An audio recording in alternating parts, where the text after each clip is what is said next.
Hey guys, welcome to Digital Digest, and in this video I'm going to show you how to connect your Google Calendar to your GoHighLevel. Alright, let's get started. So before we get started, what you need is a GoHighLevel account, and make sure you have connected the GoHighLevel account with your Google account as well.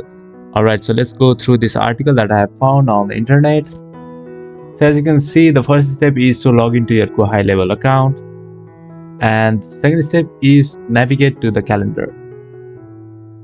So here you can see there is a calendar section in your GoHighLevel account, and you'll see a tab at the top of the page labeled calendar settings that you can select. Now the third step is to click on integrations, and you'll find the integration button located at the left hand side menu of your screen.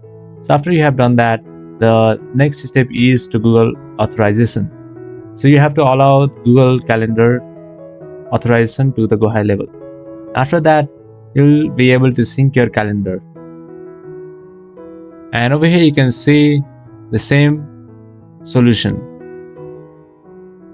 And the next step, what you can do is you can use third-party integration application to integrate your Google Calendar with GoHighLevel, which is this website that I will leave in description. So what you can do is just click on integrate Google Calendar with GoHighLevel for free, and you can connect with your Google account. So yeah, that is how you'll be able to integrate Google Calendar and GoHighLevel. Thank you for watching this video, and I will see you on the next one. Also, don't forget to subscribe to our channel for more videos like this.